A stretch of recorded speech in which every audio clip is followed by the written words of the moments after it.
Milestyle hailing frequencies are open. Okay, we're on. The opinions expressed in tonight's podcast are those of the individuals speaking. They do not necessarily reflect the views of HarrisFilm Productions or its other crew members. Greetings, this is Steve Harry Harris and the HarrisFilm crew with another fan film review. Tonight we have with us Ken Mays, special guest Ian Burke, and our regular Roy Ivey. HarrisFilm has entered the 2024 Showrunner Awards and were 2 of 27 entries. I'm not sure exactly what specific awards that they put themselves in for. So let's get started with Pakled Resurgence. Here we go.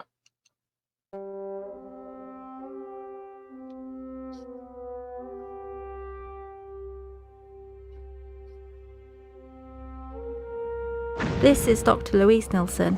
Welcome to another Memory Alpha documentary. The Protostar, a leap forward into the next generation of exploration, was stolen by the Paklids, an unstable species which have caused trouble for Starfleet in recent years. Today we explore this hard-to-believe event in what will surely be the long legacy of the USS Protostar.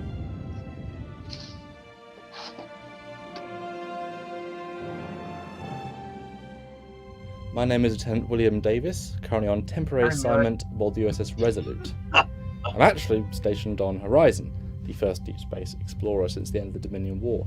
We returned from our 3-year mission a few months ago, and Starfleet has seen fit to assign me to the Resolute for this mission. I served here years ago. It's surreal to be back. Since the Horizon's return to Federation space, its crew have found themselves in the middle of several noteworthy situations. Lieutenant Anna Keeley piloted the first USS Protostar test flight, and Ensign Laura Reed, along with Lieutenant Davis, interacted with interlopers from an alternate universe. The Resolute was visiting Orland Station. Awesome. Data from off-world storage facility. Captain Rydeck had us beam several new Tukon artifacts aboard. The science team were eager. Oh, wow, that's an understatement. Apparently, one of the races Horizon discovered may have been Tukon descendants. So, there I was, lending my expertise to the mission. The Resolute, a Centaur-class refit as a mid-sized vessel, is tasked with a variety of smaller missions, although Captain Rydeck is intent to leave a big legacy for the Resolute during her time in command. I was going over old mission reports from Horizon, refresh my memory. When I fell, Resolute jumped to warp. She was no Horizon, but she was fast for her size. Maximum warp, I felt the vibrations in the hull. Something was wrong. I headed to the bridge and got the strangest briefing. The Paklids, a race that used to be somewhat of a joke. Then, while Horizon was away, they moved out into the galaxy and made their presence felt with violence. In 2380, the Paklids attacked the Solvang and the Cerritos. While the Solvang did not survive, the timely arrival of the Titan pushed back the Paklids' assault. Similar engagements began across the quadrant. Federation vessels were being targeted. Their aim was to steal technology. This started as Horizon was on its way out of Federation space. We hoped for the best, but had a feeling the Paklids, whatever their plan was, would lead to more problems. Hearing the Titan took the lead in Starfleet response made sense. Captain Riker finally had his own ship after the Enterprise D and E. I'm sure he was looking to make his mark. The Pakled problem was just the first thing to fit the bill. The USS Titan, under the command of Captain William T. Riker, was the spearhead in Starfleet's first year in dealing with the Paklids. Dozens of engagements, dozens of ships saved. So, it was the Paklids. They had intercepted the Protostar on one of its final shakedowns, stress testing the dual warp cores in a series of high warp maneuvers. Apparently it was going well. They could have kept Captain Chakotay's original schedule for the launch, but this incident obviously pushed them back. It is believed that the Protostar's first test flight, under the command of Captain Joan Keller, was detected by a Pakled ship. The ship's advanced technology was instantly sought after by the Pakled Emperor. The proto drive is so cutting edge, it actually may be too advanced. Well, not quite. Maybe I'm a little sore that it puts Horizon's enhanced warp drive to shame. Not to shame, they do radically different things, but when we left, we were the most advanced ship in the realms of propulsion. When we got back, there was the proto drive and slipstream. How quick technology evolves. The Pakleds had captured the protostar and her crew. Captain Chakotay was no stranger to being locked in a cell, but the Pakleds can be unpredictable. We were the nearest ship in range, so Starfleet sent us. Starfleet determined immediate action was required. The Resolute was the nearest ship for the desired response time. Other ships were contacted and arrived after the Resolute engaged the Pakleds. That, in this instance, was part of the problem. The uncertainty reminded me of a mission on Horizon. I was in a shuttle with Lieutenant Keeley. We were trying to rescue Ensign Reed from a gravimetric anomaly. Her shuttle was sinking and fast. At that point, Anna and Laura were friends. I've been friends with them both the whole time, but they varied on how much they actually liked each other. It's complicated. That day, Anna was in a risk-it-all-for-a-friend kind of mood. We knew the basics of what might happen, but the variables were changing. Unpredictable once you arrived. When you get yourself mentally prepared for one thing, then a nacelle explodes, and everything has to change in a split second. I had the same feeling with this mission. I knew Pakleds, they were tricky. We had to be ready to adapt. The Resolute pushed its warp drive in order to find the protostar. If the Pakleds somehow, miraculously, were able to equip their clump ships with proto-drives, no one in the galaxy would be safe. The other issue with the Pakled ships was, well, while the clump ship class was a mishmash of other ship parts, one which they faithfully recreated across their entire armada, each ship had different internal hardware, and more importantly, weapons. The Titan had come into contact with ships that the Resolute would be more than a match for, and others we would have a real problem with. The Resolute was a science ship, not built for combat. The clump ship is a mid-level warship. It is hard to explain the class beyond the old Earth phrase kit bash. While for the most part, the clump ships avoid direct contact with mid to high level Starfleet ships, at their height they were a real problem for civilian ships or older Starfleet ships. My name is Captain Mukherjee. I can attest to the Pakled ship's strength firsthand. We had been warned, of course, and I had read the briefings on the loss of the Solving. But as an Intrepid class, I thought we could fare better.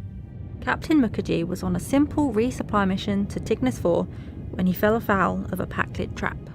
A Pakled clump ship. Red alert! Return fire! They came out of nowhere. Their weapons more powerful than anything the Cerritos reported. Target their weapon grid. Which one? The ship is a mess of systems. Any of them. Torpedoes, maximum yield, fire! If you had told me a few years ago I'd be fighting for my life against a Pakled ship and almost lose, I'd think you had had too much Romulan ale. At least my encounter proved to Starfleet what Captain Riker had said. The Pakleds were a real threat to the Federation. This is Captain Marlanius Ran. Stand down, Pakled ship. Repeat, stand down! Encounters like this were common for a time, and the unpredictable nature led to even more trepidation with any dealings with the Pakleds. We caught up with the clump ship. The Protocore had such a unique power signature, she was easy to find, if you knew what to look for. The ship was travelling warp 8.7 with the protostar held in its claws. Luckily, they left the ship intact. That was in no way guaranteed. I remember telling Anna about the mission. She said to me, "They better not have hurt my girl." I guess her test flight aboard left her with a sweet spot for the protostar. I was on the bridge at the time. Captain Rydek ordered a torpedo spread. The target, Pakled warping cells. They were stuck now, and they had to talk. But talking to Pakleds is harder than it needs to be.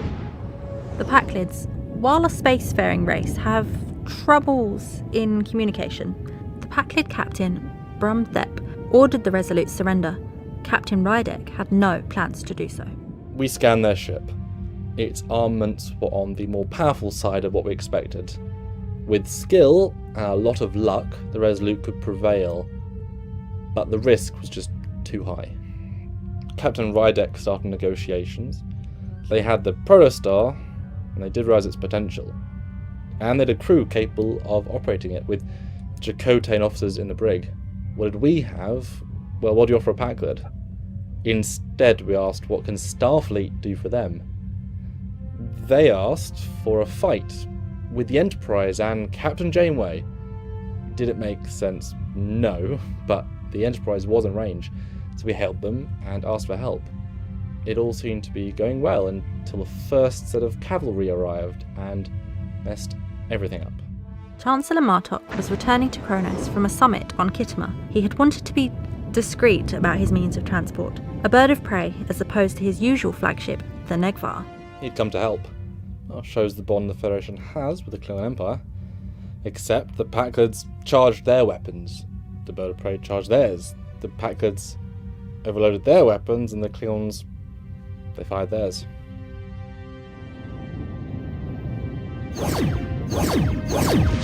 The thing about the Pakleds, they're really unpredictable and can genuinely achieve tactical masterstrokes by accident. You may not believe it, but they used their tractor beam and fired the Protostar at the bird of prey. Both ships had shields up, but the kinetic force disabled the Chancellor's ship. We were speechless. This incident pushed back the Protostar's launch by several weeks due to the needed repairs. Back to negotiations then. But the Pakleds were angry, really angry. They insisted we drop shields and give up the Resolute. It was getting tense. The captain muted the comms, worked out a weak point, and had tactical lock torpedoes. I could tell we were close to opening fire. The whole situation reminded me of something we studied at the Academy. Captain Foley of the USS Foley, yeah, there's a story about the name. He was negotiating with Tholians at Sigtan 6. It was a chess game. Tholians have a short fuse, and the smallest thing could lead to an attack. Or worse, getting caught in their web.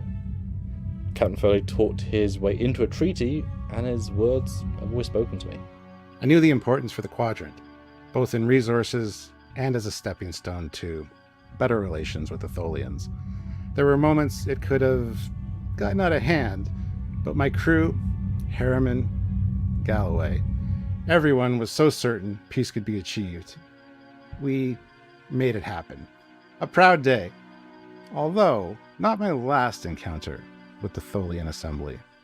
Treaties are the backbone of the Federation, and officers such as Captain Foley must be well skilled in the art of diplomacy, as well as be strategic in their approach to negotiations.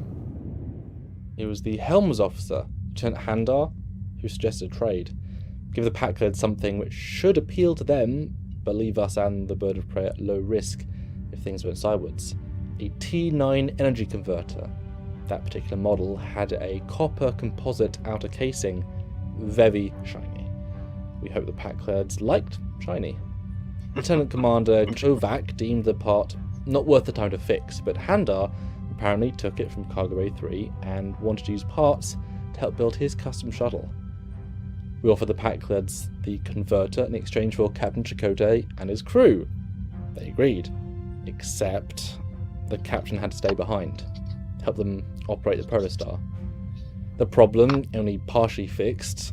We transferred the converter, and things de-escalated until, 15 minutes later, things got even more crazy. Reinforcements arrived, and once again, just made things worse. The USS Challenger, under the temporary command of Geordie LaForge, responded to Starfleet's call for assistance. Captain LaForge had personal experience with the Pakleds, so felt he was best suited to intervene. A Galaxy class, and an Enterprise legend. You'd think that would be enough, but the Pakleds opened a channel to all ships. To fight this new threat, they were activating their Thaleron cannon. Yeah, the same technology that killed the entire Roman Senate. The Pakleds charged their emitters and the crew scrambled to find a defence, but I read the reports and knew if it was a Thaleron-based weapon, that was it for us. Thaleron is a type of radiation with biogenic properties, able to consume organic matter at a subatomic level. The Enterprise E was the first ship to face the threat of a Thaleron-based weapon in the field. The energy readings were spiking. Tactical called out. 3, 2, 1. The Pakleds fired. But it wasn't a Thaleron weapon.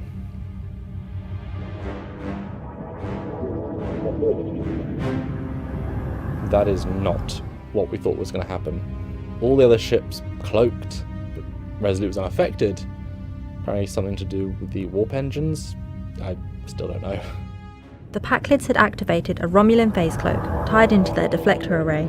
The cloak, however, was faulty. Their deflector was also faulty. The wave, on coming in contact with the Klingon's stable cloaking generator, triggered its activation, but at the same phased wavelength. The fleet cloaked, but it was unstable, and based on the Resolute's estimates, the effect of this cloak was deadly, unless the Resolute stepped in. I have a history with phase cloaks. Well, my family does. This is all public record now, thanks to Captain Picard, but my father served on the Pegasus. He was one of the survivors. Part of his personal repentance for what happened was insisting that we all knew why. Why the phase cloak was a mistake, why Captain Preston was in the wrong. I knew my way around the concept of a phase cloak, so I spoke up. Told Captain Rydeck I could help. She turned to me and said, "Get to work." So I did. The USS Pegasus, under the command of Captain Eric Pressman, was the testbed for a Starfleet phased cloak, in a direct violation of the Treaty of Algernon. It is still unknown exactly how such tests were allowed to happen. Multiple investigations have taken place, but the culprits to this violation remain unknown, except Admiral Pressman, who was court-martialed once the events of the Pegasus came to light. My ideas were theoretical. Starfleet never worked on any kind of phase cloak again, but the Romulans clearly had. This was their technology, but most cloaks are based on their designs, so my time on Defiant, that cloak, I could connect the dots. It was going to be a deflector pulse, as it often is. A pulse to force a reversion back to normal phase. There was a ticking clock to the irreversible damage to the Challenger, Pakled and Klingon crews. So I felt the pressure. It reminded me of the time Lieutenant Dominic Quinn and I had to fight a Romulan warship in the middle of an asteroid field. The Resolute's crew taken by a Dyson moon. We survived that, barely. At least this time we had a crew of talented officers do the work that last time was just left to me and Dom. The Resolute, while being an average ship in class and abilities, has often found itself in the middle of elaborate situations, ones in which the captain has had to make difficult decisions, even when there are multiple bad options. I love Horizon, but there's always something special about the Resolute. There have actually been a few horror novels based on her adventures made. The one about the Tacon body snatchers is particularly good, but I personally enjoyed the one just released after that. Such resurgence of popularity of those kinds of horror novels, it's amazing. Sorry. We got a pulse modulated, made sure to have each science lab run a separate simulation. They all showed an acceptable margin of error. It was going to work. The problem was how the Pakleds were going to react. We had to bring them back into phase first, due to them being the origination point of the surge. We lined up the Resolute, charged the deflector, then activated the beam.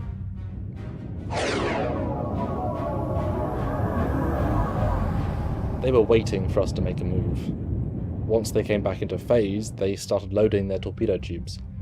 Our deflector pulse needed so much energy, we had to divert power from shields to fire.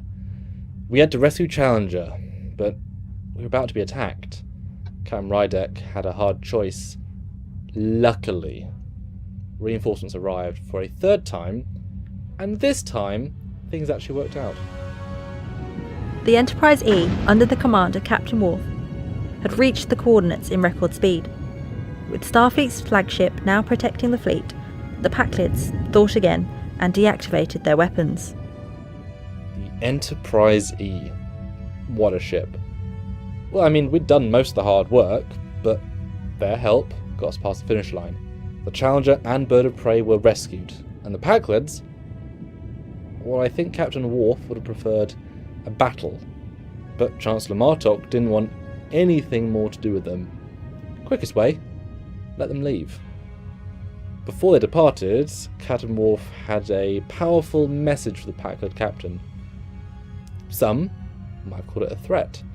Some may call it Klingon bravado. Captain Chakotay was beamed right to Ease Bridge, and the Paklids left. The Protostar and her crew were safe and sound. Well, maybe a few scratches, but mission successful. The Paklids may have been stopped, but an investigation is ongoing as to how exactly their ships got past several Starfleet sensor arrays and was able to successfully take the Protostar's crew unaware. Having been a single ship alone, exploring, to now be a fleet. The Enterprise, Challenger, Protostar and Resolute. Oh, and Chancellor Martok. Apparently he insisted on catching up with Captain Worf. What an amazing fleet of ships to be part of. We all headed to Earth, get the Protostar checked out. It's a little bit of a detour for Resolute, but Captain Rydeck wanted to use the excuse to spend some time with Captain Worf. I hadn't seen much of Earth since we returned. It was great to be back. They'd actually forgotten about the new Earth space dock. I was still so used to the original. USS Gallant was in orbit. Nice coincidence. It was my first time seeing my friend, Lieutenant Quinn, since Horizon left. We served on the Resolute together. I invited him to the mess hall, see the old stomping grounds. Turns out Dom had his own run-ins with the Paklids. Lieutenant Dominic Quinn here, currently serving aboard the USS Gallant. Yes, we faced the Paklids. Annoying is the word I'd use, although I know for many older ships they can be a real threat. From all reports, they've been getting more bold in recent months, although it does surprise me they got so deep into Federation space as to nab the Protostar. If I were to guess, the Paklids, as they've occasionally done, may be taking orders from another faction. My contact with the Orion Syndicate, my friend, Lieutenant Musiker, has heard a few names spoken, but their validity is impossible to tell at this time. Leon Rel, Jellic, Strauss Vec, the Vindicator. Starfleet Intelligence is looking into all of them, but at present all we have is just the Paklids' assertion that it was a mistake and won't happen again. An annoying and obviously incorrect statement. It may only be a few ships, but clump ships are unpredictable, as the situation with Lieutenant Davis shows. Good for him for helping to save the day. Attaboy, Will. Good to know you've learned something since our days in the Resolute, huh? Diplomacy is at Starfleet's core, but with the numerous renewed attacks, the Pakled Emperor has been told to get a better handle on their fleet. This must stop, or Starfleet will act to stop them. The Paklids. Will they listen to sense? It's impossible to say. It was a strange few days. The pure science of why I was there turned into a daring rescue mission. You never know where a Starfleet mission will take you. My friend Lieutenant Reed says, next time I'm assigned something like that, I should get her assigned too. She seems to miss out on some of the fun assignments. The fun stories to tell in the mess hall. She's back on Horizon writing a paper on her new techniques for calculating temporal mathematical coordinates. She's using Captain Spock's original notes on it from when they went back to save Earth from the Well probe. She thinks she may have cracked something. I don't understand what, and I think she's wasting her time, but I know that time travel missions you have to be prepared for. Those are some of the the largest missions anyone in Starfleet has ever done. Sorry, really off topic. Protostar saved, back in dry dock. Admiral Janeway came to supervise personally, brought Commander Torres. She helped design the Protostar, so we thought it needed a proper once-over before they'd even consider giving a green light for the official launch. I'll be honest, reading up about the proto drive, I'm excited. The potential feels, well, almost unmatched by anything in recent memory. The proto star could go out there, really out there, back to the Delta Quadrant, or make negotiations with the Dominion even easier. So much potential. I hope the ship is repaired in good time and gets a launch and make history. Until then, Horizon will do its bit. I'm sure we can help in other ways. Make our own legacy. Maybe even save the Federation again. Who knows? The Protostar has indeed received a green light from the engineering team. Her crew is finalising preparations and will launch any day now. The Protostar, the Proto-Drive, the future of exploration, the means to unite distant planets, form unions, and let the Federation help those who need it, in far-off lands.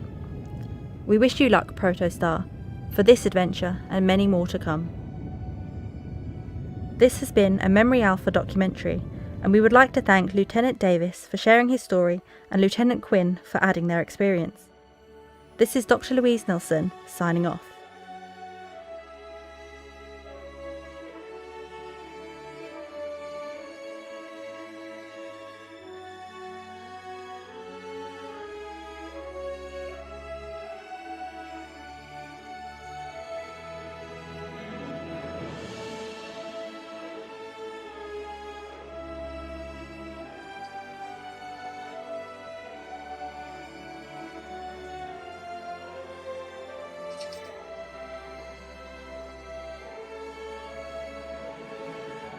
Again, there's Mark Bell again.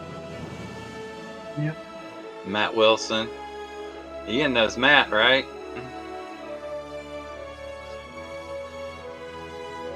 I don't know if I know Matt Wilson or not. Is that Matt that was in the room tonight? No, it's a special effects guy, Matt Wilson. I'm not familiar with him, no. I think I've seen him interacting with your Krakatoa group. Maybe. I'll have to look. Like, the way it worked, like, Ken was, like, early to inspire me through Facebook groups and seeing his stuff. Mm-hmm. And then when I got to it, it was, like, the big guys that inspired me were Ken and Sean Robertson were the ones that were very hands-on with helping me and so forth. Mm-hmm. And then, like, there's Donnie Versega, who's, like, up on a podium somewhere and so forth, you know, and all that. And then when I started doing stuff, you introduced me to, I had heard of Howie Day before, but you showed me Krakatoa, and that introduced me to Howie Day. And I just now this week found my way into Mark Bell's little Google Drive account. So that's cool. I'm fixing up my first Mark Bell model, which is the Miranda. Whoa. Yeah. It's a TNG era Miranda? I think it's motion picture era, but like his stuff has like that metallic glint to the hull that's kind of like Picard and so forth. Don't take anything personally, guys. We're just trying to share our thoughts. Now, what were my favorite moments from this film? Seeing the Starbug. That was a real treat. I loved Red Dwarf. The acting is solid, and I liked seeing the new character, Captain Lockergy. Is that his name? I think we should see more of him in the future. The VFX are always outstanding. They're seamlessly integrated and expertly edited together. And as always, the production quality is top tier. The composites are flawless. And the CGI backgrounds are indistinguishable from practical sets. So there's always a cinematic excellence to every Samuel Calkins film, and everyone involved should be proud of what you've accomplished together. I keep seeing the Samuel Calkins guy everywhere. Yeah. And he's in a lot of this film. He does a lot for the fan film community. Yes. I am starting to suspect that Samuel Calkins is a Borg and he is assimilating all the fan films. So, all the different fan yeah. film groups. I think in reality, it's like what we were saying before, where Samuel's been able to reach out across the pond to other fan film groups and offer assistance. The special effects were top notch. I have Usually no are. complaint. I'd give them an A plus. But I also felt that it seemed to be that the story was, we've got all these special effects shots. How do we tie them all together into a single narrative? What do you think, And Roy? we didn't see a single Pakled. There you go. Thank you. Thank you. I wanted to see a Pakled. Like, you gotta deliver on that. Right. And the missing Pakled, at the very least, we should have saw a Pakled, either animated or somebody in cosplay. I see a ship that I don't even recognize, and you're telling me it's Pakled. Okay, at least show me a Make Human or a Daz character, right? Or a picture of one from the original series. And there were references to Spock and Janeway and Chakotay, and right. It's like, okay. And while that's a fan service in one way, Geordi, and it's like it's like you're trying to squeeze everybody in. I agree with Ken. It's too long. I think you can mention that many of them and not show a physical representation of. At the very least, they did show Chakotay once when they beat in at the end of those people, right? In some sense, so that you get okay, who are we talking about? I know who we're talking about, but in order to give them a mental image of them, at the very least. Samuel, I love you, and you're a good character and so forth in this, but this felt a lot like Action R in that documentary phase, because yes, it wasn't a Memory Alpha documentary in that format, but part of what that makes that powerful is that ensemble. Yes. And it's got to be your point. And then you got to go make up a guy in Pakled outfit, and he's got to be the Pakled commander, and he's got to tell his side of the story. There you go. That counterpoint is what makes it. I've got to hear from a couple of your lieutenants as well. It cannot just be you telling this, because history is not one-sided. Right. You have to hear the viewpoints in that kind of documentary format. It was a little too long, and you needed some counterpoints. I understand you try to interject a little bit of footage here of Stewart had like a little guest appearance for a few seconds, and you had the report from the engineer, but the engineer should have been telling much more of the story. Agreed. I asked Samuel if he had more money, would they add more supporting characters? He said, well, yeah, if we had an extra budget, we might consider it, but honestly, we'd rather invest the money in making more films rather than just fleshing out side characters. Should have been counterpoint. There should have been a Pakled. You need to hear that from the Pakled story. I asked Samuel about the Pakled, and he said, to do a Pakled, the quality level that they're aiming for, given that they'd already gone over budget, they couldn't justify spending that much on just one character for a few seconds of screen time. I'm not sure how much of that was canon, which was interjected, but I am familiar with the incident where involving the Titan, the Pakleds, because I am caught up with all the Lower Deck stuff. So the story was the special effects. So yeah, your suggestion then is this is a Memory Alpha documentary. Why aren't you using your graphics department, showing a screen, a Lacar's screen, right? And on one side of the screen, you've got the image of the person you're talking about. Maybe on the other side of the screen, the ship they're assigned to, and then some data points like Ian would do in our engineering section, showing the capability of the ship. They talk about I don't even do it that complicated. I just copy. I think it's the Franz Joseph stuff when I do those graphics. Yeah, see, these guys, Captain Foley and Samuel Calkins, already have a whole bunch of stuff in the can somewhere. I think I've seen a bunch of their stuff. They show them in action. They need to do a Krakatoa episode. Yeah, Yeah. you know. But I'm saying, I've seen their podcast on some of the ships, and it's pretty very entertaining, very informative. Yes, and that's why I was a little disappointed. This was made between 2019 and 2023, so this was before the new season of Prodigy. Okay, but yes, to work, it needed more of an ensemble cast. In Axanar, which it's very much formatted after, you saw not just Garth, but you saw Ramirez, you saw Colonel Ty's wife. I'm sorry for forgetting her name right now. Right, and the Klingon. You saw the Klingon. Oh yes, Richard Hatch. Brilliant performance. Perfect. It's a shame he, passed away before he got to finish Axanar. Despite what he wanted to say, I wanted to see that project finished. Same here. Yeah. Why is the camera going up and down and left and right? If you are not at warp, you're not in battle, you're sitting right there orbiting a planet in a static geosynchronous orbit. In my day, in old school filmmaking, that would be bad filmmaking. It's not now. It's just the style. But it's very disconcerting for us older guys, who learned in school, do not move the camera. Steve. Photographer, or if it's a camera on the helmet. Steve, can I interject a second? Yeah.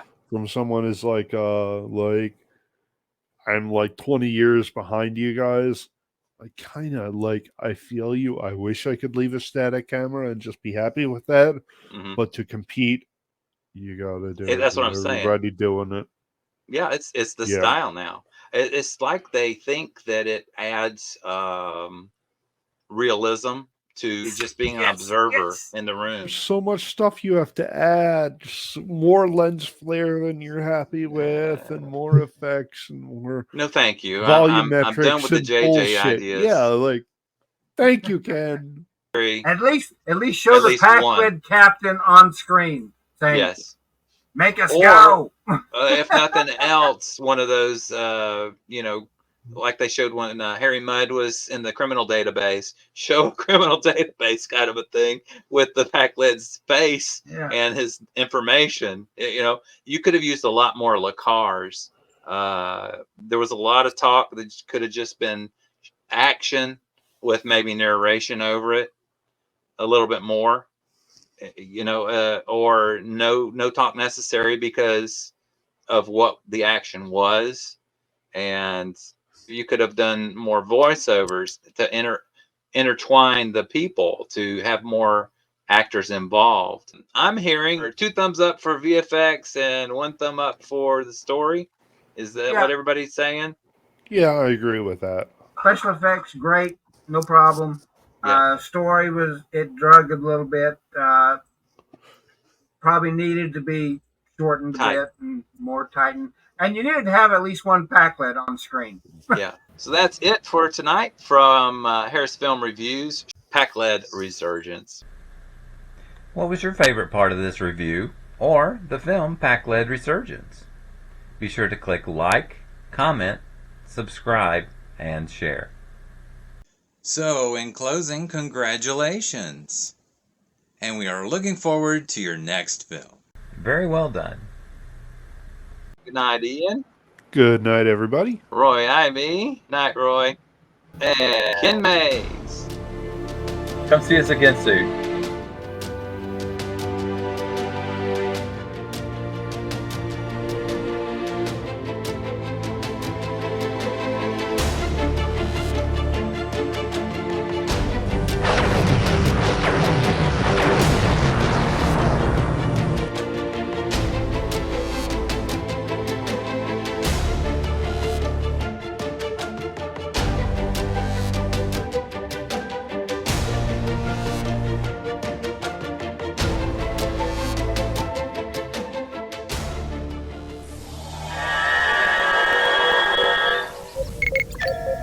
Hailing frequencies are closed.